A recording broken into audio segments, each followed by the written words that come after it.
നമസ്കാരം. കേരള മുഖ്യമന്ത്രി പദപ്രഖ്യാപനത്തിന് പിന്നാലെ ഹൈക്കമാൻഡിനെ വിയോജിപ്പറിയിച്ച് മുതിർന്ന കോൺഗ്രസ് നേതാവ് രമേശ് ചെന്നിത്തല.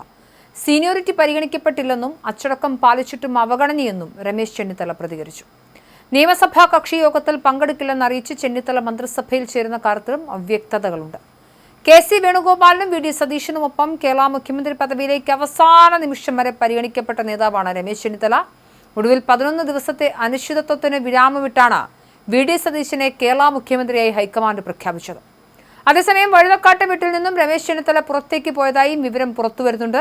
അദ്ദേഹം ഗുരുവായൂർക്ക് പോയി എന്നാണ് പുറത്തുവരുന്ന വാർത്തകൾ. അദ്ദേഹം ഇതുവരെ മാധ്യമങ്ങളോട് പ്രതികരിച്ചിട്ടില്ല. രാഹുൽ ഗാന്ധിയുമായുള്ള സംഭാഷണത്തിലും തന്റെ വിയോജിപ്പ് അദ്ദേഹം അറിയിക്കുകയും ചെയ്തു. വലിയ നിരാശയെന്ന് ഹരിപ്പാട്ടെ കോൺഗ്രസ് പ്രവർത്തകരും പ്രതികരിച്ചു. അവസാന തീരുമാനം രമേശ് ചെന്നിത്തലയിലേക്ക് എത്തുമെന്ന് പ്രതീക്ഷിച്ചുവെന്നും അർഹതപ്പെട്ട അംഗീകാരം ലഭിച്ചില്ലെന്നുമാണ് കോൺഗ്രസ് പ്രവർത്തകരുടെ പ്രതികരണം.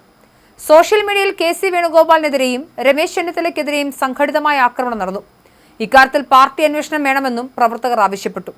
നാടകീയമായ നീക്കങ്ങൾക്കും അനിശ്ചിതത്വങ്ങൾക്കും വിരാമമിട്ട് ഗ്രൂപ്പ് സമവാക്യങ്ങളെ അപ്രസക്തമാക്കി വി.ഡി. സതീശനെ കേരളത്തിന്റെ പുതിയ മുഖ്യമന്ത്രിയായി കോൺഗ്രസ് ഹൈക്കമാൻഡ് പ്രഖ്യാപിക്കുകയായിരുന്നു.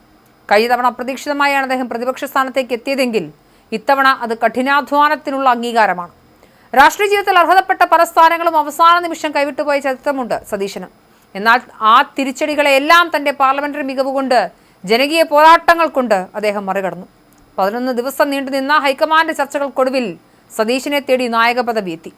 തെരഞ്ഞെടുപ്പ് വിജയം കൈപ്പിടിയിൽ ഒതുക്കിയെങ്കിലും മുഖ്യമന്ത്രി പദവി ആർക്ക് എന്ന കാര്യത്തിൽ ഗ്രൂപ്പ് സമവാക്യങ്ങളും വടംവലികളും ശക്തമായിരുന്നു. എന്നാൽ താഴെത്തട്ടിലെ പ്രവർത്തകരുടെ വികാരവും മാറുന്ന കാലത്തിന്റെ രാഷ്ട്രീയവും കണക്കിലെടുത്ത് ഹൈക്കമാൻഡ് സതീശനിൽ വിശ്വാസം അർപ്പിക്കുകയായിരുന്നു. വി.ഡി. സതീശൻ മുഖ്യമന്ത്രിയാകുമെന്ന പ്രഖ്യാപനം വന്നതോടെ അണികൾക്കിടയിൽ ആവേശം അണപൊട്ടി. പ്രതിപക്ഷ നേതാവെന്ന നിലയിൽ കഴിഞ്ഞ 5 വർഷം നിയമസഭയ്ക്കകത്തും പുറത്തും സതീശൻ നടത്തിയ പോരാട്ടങ്ങളാണ് അദ്ദേഹത്തെ ഈ പദവിയിലേക്ക് എത്തിച്ചത്. കണക്കുകൾ നിരത്തി സർക്കാരിനെ പ്രതിരോധത്തിലാക്കുന്നതിന് സതീശൻ പുലർത്തിയ മികവ് പാർട്ടിക്ക് വലിയ ഊർജ്ജം നൽകിയിരുന്നു.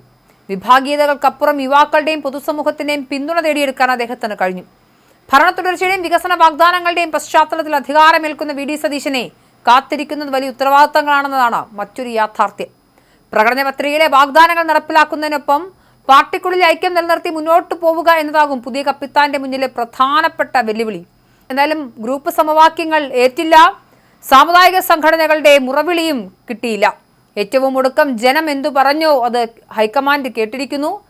മുഖ്യമന്ത്രി പദത്തിലേക്ക് വി.ഡി. സതീശൻ അധികാരത്തിലേക്ക് എത്തുന്നു. കെ.സി. വേണുഗോപാൽ മാധ്യമങ്ങളോട് കണ്ട് പറഞ്ഞത് താൻ പുറമായും അർത്ഥത്തിൽ ഒരു കോൺഗ്രസ് പ്രവർത്തകരാണ്, ഹൈക്കമാൻഡ് പറഞ്ഞത് അംഗീകരിക്കുന്നു എന്നുള്ളതാണ്. എന്നാൽ തന്റെ വിയോജിപ്പ് ഹൈക്കമാൻഡിന് മുന്നിൽ വളരെ വ്യക്തമാക്കിക്കൊണ്ടാണ് രമേശ് ചെന്നിത്തല പടിയിറങ്ങുന്നത്. താൻ മികച്ച രീതിയിൽ പ്രവർത്തിച്ചു, താൻ ഉത്തരവാദിത്തത്തോടു കൂടി പെരുമാറി, നിശബ്ദനായി തുടർന്നു, പാർട്ടി അച്ചടക്കം പാലിച്ചു, താൻ സീനിയറാണ് എന്നിട്ടും തനിക്ക് അർഹതപ്പെട്ട അംഗീകാരം ലഭിച്ചില്ല എന്ന രമേശ് ചെന്നിത്തലയുടെ പരാതി അതെന്തായാലും ഹൈക്കമാൻഡ് ഏത് തരത്തിൽ പരിഹരിക്കുമെന്നും വരുന്ന ദിവസങ്ങളിൽ കണ്ടറിയാം.